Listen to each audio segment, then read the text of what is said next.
Yeah, a little karate for you there. Now it's time to watercolor our work, so I thought I'd show you where I keep my watercolors.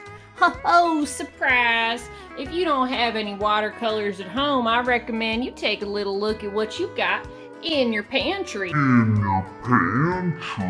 That's right, I'm talking about your spices. Ooh, what's this? We got a little bit of turmeric on deck. And let's see what else we got. If you got anything red. Oh, don't mind that. If you got any chili powder or anything that you feel might turn the water a certain type of color, let's try that out. So I got my turmeric, gonna turn that water yellow, and then we got some chili powder, probably gonna turn that water red. What else can we find back here? I decided I'm gonna experiment with this here nutmeg, and we're gonna get some of that paprika. If you ain't got chili powder, I think paprika gonna work just as good. I hear that thyme does something. I read that on the Google, but I'm not really sure about that, but you know, whatever. We're gonna try that anyway. What else? What else? You can try that cumin. You're gonna put on some cumin. And maybe some, you know, hot sauce. Like, why not? You know, like, let's get crazy. Let's get crazy. If you have any Jello, now this is some clear Jello, so it ain't gonna do nothing for us. But if you got some colored Jello at home, I bet that'll do something. Or you got maybe some Kool-Aid packets. You got some Kool-Aid up in there, probably gonna do something too. I got plenty of stuff to get started, so why don't we give this a whirl? Alright, you crazy cats and kittens, now it's time to watercolor our drawings. But you know what? If you ain't got as fancy watercolors at home, or you don't have a fancy watercolor palette, then you know, maybe you got some food coloring. You could use some food coloring to do a little bit of watercoloring. All you gotta do is take some of this, mix it with some water, and get to work. But you know what? Some of you don't have paint, some of you don't have food color, but you know what most of you got? Spices. That's right, we are gonna be watercoloring with some spices today, honey. So first off, I'm gonna get my brush in this here water, and I'm just gonna choose a spice right here. We got chili powder, we got thyme, we got turmeric, we got some paprika, got some hot sauce, cause let's get crazy, y'all. We got a little bit of nutmeg and a little bit of cumin. Now that's just what I had in my pantry, but don't be afraid to experiment, you know, try to look at some other options that you got.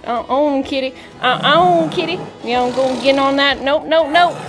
All right, so let's get started. Coming in here with my water, I'm gonna choose some, let's just go with the turmeric first. Get a little bit of water up in there. Ooh, I already love that color. And look at that. Yes, ma'am. Oh, no, kitty. No. Bad kitty. Well, I tried to get him, folks, but he is just in a mood today. So, you know, we're just going to do our best to ignore him. All right, so we're coming back in here with our spices. I'm just going to start with some light yellow for that pot there. Light yellow, yeller, I mean to say. We're just gonna come around the entirety of that there pot.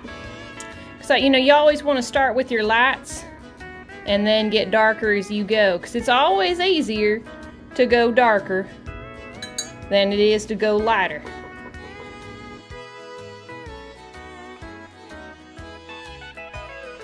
Okay, we got our first coat of yeller on there, and I might come back and do a second coat. Just look at that beautiful color. But I think for now I'm gonna experiment a little more. I'm gonna, I think, go in with a little bit of my chili powder and try to get some of that red color, some of that terracotta color. A little bit of shadow. Add a little bit of shadow to my pot there. You know, just really improve the depth. Try to make this look 3 dimensions. Now, for those of you who don't have a paintbrush, guess what? You don't even need one of those either. You can just get your finger right in there, get a little bit of that spice on there, and yes ma'am, now we is finger painting just like we in elementary school. Don't be afraid. Won't bite you. Not like my panther will. Coming at you. That's why I gotta know karate. So I can escape from them panthers. And just get a little bit of water on my finger. Do not drink that. No. No! Y'all see what I have to put up with? It's for your own good. No. Stay away from that water. Alright, next I think I'm going to focus a little bit on that ground, try to establish the background a little bit. So I'm looking around and it looks like that nutmeg is a nice brown color. So I'm going to get a little bit of my water, mix it in with a little bit of nutmeg, get a little more water, mix it in with a little more nutmeg. Yes ma'am. And I'm going to get a little bit of that on there. Very nice. Nice little established background now. Now we don't just have a pot that's floating in space. If you don't have any spices at home, you ain't got no spices. You ain't got no watercolors. You ain't got no food dye. Then maybe, just maybe, you have some dirt outside. That's right. I'm talking about dirt. If you get a little bit of dirt and you mix it with some water, you know, that's at least some brown. You could at least paint some brown on your paper. I'm just saying. Yes, ma'am. I'm just saying. In fact, I think I'm going to do that right now. I'm going to get a little more nutmeg on here. You know, something else that's real nice about painting with spices is the smell. They smell pretty good. Watercolors don't smell this good. I know some of y'all are looking at some of them crumblies, all these little crumblies I got in here, and you're thinking, miss, I don't know about that. Well, guess what? When your paper dries, you just brush all that right off and the color will stay. Don't even worry your pretty little head about it. All you gotta do is get some of that on there, let it dry, and then brush it right off. Now I am loving how this is looking so far, so I think I'm gonna go outside and get a little bit of mud and put that down here for my cast shadow. I'm just talking about being creative, baby. Yes sir, look at that. That's some mud that I just got from outside. Now I'm gonna take my water here and I'm just gonna kind of add a little bit in there. Hopefully I don't spill it too bad. Ooh, there we go. Alright, we got a little bit of water mixed in here now. Don't eat it. I know it looks good, but don't eat it. Okay. Now that's a real nice dark brown, so I'm going to use that and I'm just, oof, look at that. Look at that. Gorgeous. Gorgeous color. Straight from Mother Nature, as she intended. This will add some really nice shadows to my painting. And remember, if you ever have any mistakes that you want to fix, you just blot that up. I know toilet paper is kind of a hot commodity right now, but maybe a tissue or paper towel or something else that you don't got to save to wipe your hiney with, you can use that to blot that up and, you know, it'll do you some good. I'm going to get a little more cast shadow on here as well. I am loving this assignment and I hope that y'all do too. Really helps take my mind off all the crazy things people be saying these days. Get some of that in here in my darker areas of my plant. It's kind of cool actually because inside the pot of this plant is mud, you know, it's dirt, and now I get to just fill my drawing with literal dirt. How exciting is that? It's truly beautiful.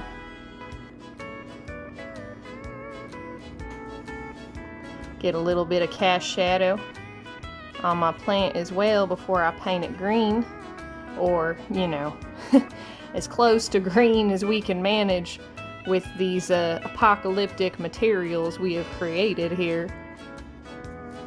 Alright, for my green I use some Yucateco that I found. It looks like it's made out of, you know, green habaneros, but you know, I bet if you got some jalapenos at home or something like that, you crush it up good, you probably make some cool green yourself. So alright, we're going to add a little bit of green to this agave plant now, and that's working pretty good. It's a it's a little slimy. That's alright. That's alright. We're here to learn, baby. Experiment. Alright, y'all, so when I was walking around my house waiting for this thing to dry, I was also looking for some new materials that I could maybe add a little more green to this thing with, because, I mean, I'll be honest, it's looking pretty good, but I just feel like that green could be popping a little more. So I feel like we got some other things we can try here. I found some green nail polish, like why not, you know? I found also some little green makeup palettes, like if maybe you don't have watercolors, but maybe you got a makeup palette instead. You can maybe give that a try. You can also sacrifice one of your makeup brushes if you want to try to add paint with that as well. If you got some cheap makeup brushes hanging around you ain't never really used, or maybe one of these ones that come inside the palette and you don't really use that, just give that a go. Why not? So first I'm gonna come in here with a little bit of this nail polish and just experiment a little bit, see how that looks. Oh my goodness, that is it. It's a little more yellow, yeller than I wanted, but you know, that's alright, that's okay. Like I was saying earlier, if there's anything on here you don't like, just get something that you don't mind getting some paint on and try your best to blot that up. I mean, it's not perfect, but it's better than it was. That's all that matters. Alright, be a little more careful now. All in all, definitely coming along a little better than it did with just the salsa on it. Next up, I'm gonna come in with some of this here eyeshadow. I mean, I'm just using this cheap little makeup applicator. You know, I don't really plan on using this on my eyes anytime soon. Oh, very nice. And remember, folks, if you have any colored pencils that you'd rather use colored pencils, you'd rather use crayons, you know, anything else, that's perfectly alright. This is just, you know, for the bold. If you feel like doing something a little different, if you feel like experimentation, go for it. There you have it, folks. Easily one of the weirdest and wildest paintings I ever did. But you know what? It was a lot of fun. I learned a lot, and there were more art supplies in my little house than I ever dreamed of. So I hope that you guys have fun with your spice paintings, or watercolor paintings, or crayon drawings, or colored pencil drawings, or whatever it is you have at home. I just need you to apply a little bit of color to that paper somehow, even if you gotta use mud like me. Alright, you cool cats and kittens, this is the Tiger Queen signing off, and y'all have a wonderful day.